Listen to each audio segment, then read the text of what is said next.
dan teman-teman. Hari ini saya sengaja memang menghadirkan Pak Ugro, karena Pak Ugro ini kan salah satu putra Bapak Pari. Tadi sudah nyatakan Pak Ugro ini adalah putranya Pak Rustam Santiko, Bupati Pati. Bukan beliau nggak tahu sejarah nanti kan boleh tahu juga, nanti boleh ditambahin lah.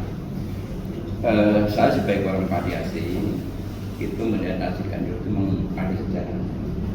Dan nasi gandul itu dari mulai abad ke-18, di mana di Pati itu ada sebelah timur Pati itu ada Sunan Ngerang.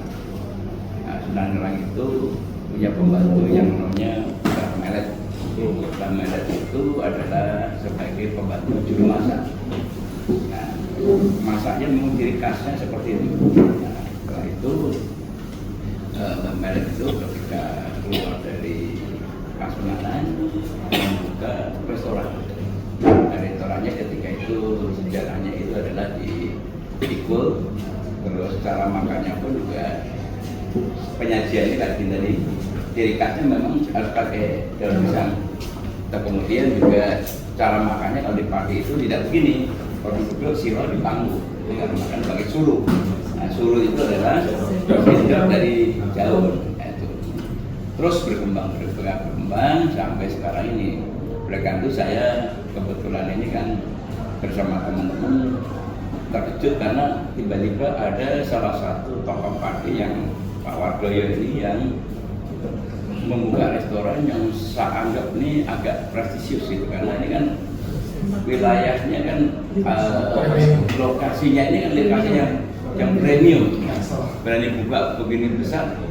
Nah, itulah yang menjaga ketertarikan kami, ya tentunya saya, Pak Ugro dan teman-teman, dan Mbak Esti, Pak Muka dan teman-teman di KKP harus memberikan support kepada Pak Wardoyo ini, karena ini bentuk daripada kampanye juga untuk mensosialisasikan kuliner Jawa Tengah atau khususnya Pati.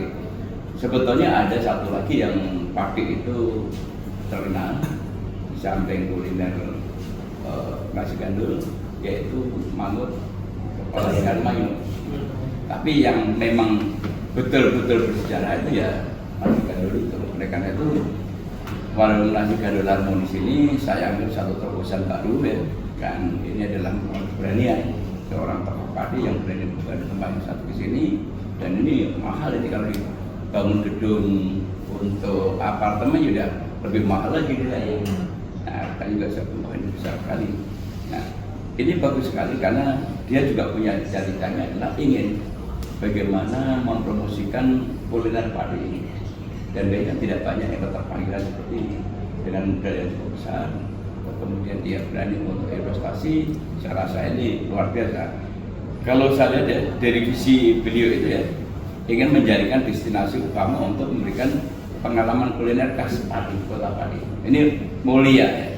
Dan kemudian di mana setiap hidangan menyertakan kisah terhadap masalah tradisi, budaya, dan inovasi yang membawa cita rasa tentang Pati itu sendiri. Oleh karena itu di Pati itu kalau kita bicara gandul, ini patronnya yaitu kelapa kopior. Karena kopior ini ada sejarahnya di Pati. Sekarang sudah mulai dikembangkan di budaya, tapi menurut Mbak Titik Suwarto, kemarin dia bicara sama saya, Mas, rasanya kok beda gitu. Bedanya itu adalah ketika Mbak Titik itu minum kopior di tempat lain, ini yang dari Mas Firman yang dikirim ke Legit. Nah, ini memang khas dari Pati. Oleh karena itu ini yang dikembangkan oleh Mas Wardoyo hari ini di sini. Nah, misinya adalah ingin mendedikasikan ya untuk melestarikan masalah masakan atau khas tradisional Pati supaya dikenal di tingkat nasional. Insya Allah mudah-mudahan nanti kita bisa dikenal dan kemudian juga bisa malah mengglobal. Gitu. Karena tidak sedikit ya. Di kemarin saya lihat di Inggris itu agak banyak rumah makan ciri khas makanan Sumatera. Nah, tapi saya belum lihat gandul di sana. Nah, ini kan suatu saat kan ada Karena ternyata bisa go internasional. Mudah-mudahan diawali dari Pati di Senopati ini bisa go internasional. Monggo silakan Pak Ugro. Tadi yang diceritakan sama Mas Burhan tadi kan, Samela tadi, saya waktu di Pati tahun 74 itu, yang jualan ini pakai di pulang itu di desa Melet tadi. Jadi ada sejarahnya, Melet itu dijadikan nama desa di situ. Jadi nyambung dengan cerita dia sebagai juru masak ini. Kemudian di Pati udah mulai berkembang di beberapa tempat. Saya rasa ini the legend ya, makanan. Kemudian juga secara historik ini bagus makanan seperti ini kalau dikembangkan dari promo lokal ke global dan internasional. Soal cita rasa Pak kan